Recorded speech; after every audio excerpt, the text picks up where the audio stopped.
Parang kailan lang kami ay dumating, lumipas sa mga araw na di napapansin. Parang kailan lang kailangan ulit umalis. Bukid na kinamulatan dito ang aming naging tambayan, pero hindi pa rin nakatakas sa pagtaas ng gas. Kabaliktaran, bagsak presyo na sibuyas.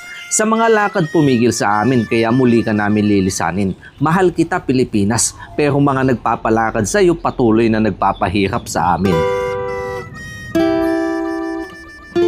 Excited na si Mrs. March ang bakasyon, February pa lang ready na ang mga grades. Sa unang plano siya lang ang uuwi para maayos ang mga diploma sa kanyang master's graduation. Sabi ko naman di na kailangan ng degree. Sa bahay, master ka naman palagi.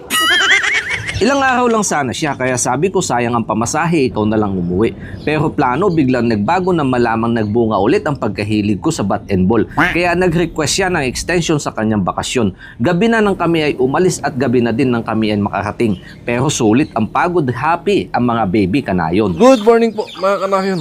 Ang sarap po talagang gumising pag nasa probinsya ka. Unang araw pa lang lubos-lubos na, pero biglang nalungkot nang malaman ng mga baby kanayon na si Apong wala na. Ganon talaga ang buhay, kailangan magpatuloy sa paglalakbay. Hanggat maaari tuloy ang kwentuhan at kainan, umaga hanggang gabi. Pero hindi tugma ang bakasyon kaya minsan kami lang mag-iina na iiwan sa bahay. Hindi na maabalat ang mga to. So, dali, bilis, subo. Good. Dagdag pa dyan, 1 linggo pa lang kami dito sumiklab ang pagtaas ng gas. Dito kami hindi nakatakas. Mga planong lugar na papasyalan di na napuntahan. Pero hindi yan naging hadlang para maipaabot ang isang mumunting pasasalamat. Katuwang ang Valiant family. Nakapaghatid tayo ng Jollibee sa Sitio Mamaran ng mga kaibigang katutubo ang nakatira. Dahil dito, bida ang saya. Maraming salamat po, Kanayon and Valiant family from Sitio Mamaran. Sinulit ang pag-uwi. Dito na pinag-isa selebrasyon ni Mrs. birthday ng mga baby kanayon at isa pang paparating. Maraming salamat din po. 3 million followers na tayo sa Facebook at 100k naman sa YouTube. Kaya dito po kami nagpakatay ng baka. Taos-pusong balik loob para sa biyaya ng Diyos Ama.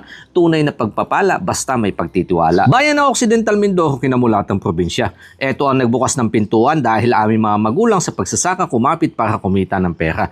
Pero aming binhi galing ng Nueva Ecija. Maagang nagpaalam mga magulang ni Mrs. na tubong Bacolod. Sa mga nagtatanong bakit dito kami lagi umuwi. At sa ibang bayan na din naninirahan mga kapatid niya. Lumipas ang mga araw na kay bilis. 3 linggo ang dumaan na parang 3 araw lang na ipagdiwang. Mahirap malayo sa inang bayan lalo na sa kamag-anakan.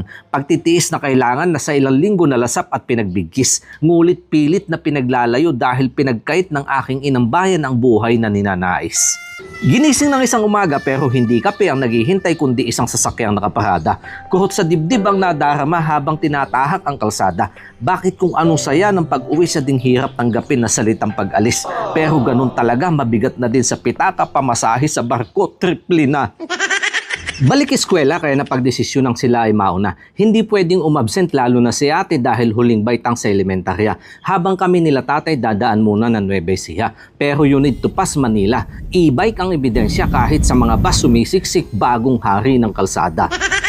Ilang araw kami dito na malagi upang makasama partido ni tatay bayan ng Muñoz. Minsan lang magkita-kita kaya anong saya ang nadarama na ang iba dito ko lang nakilala. Siya ang lolo ko na nagkwento tungkol sa bisa ng bat and ball kaya nakabuo ng 10. Sa edad na 90 nakaisa pa daw sana kung nagkita daw sila ng textmate niya. Kami ang Agustin, mga Noy Napo!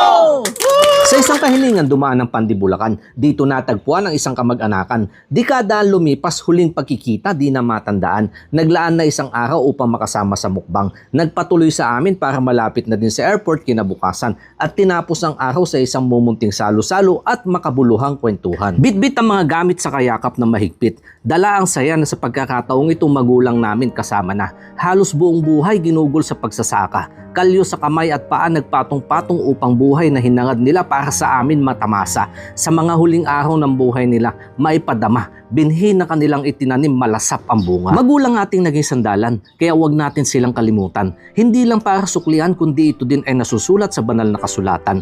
Wag nating hintayin din na nila maririnig ang pag-iyak mo ng pagmamahal. Sa aking mga kapatid, maraming salamat din. Nanay and tatay, welcome to Thailand. Ito ang maikling kwento, masayang bakas ng bakasyon.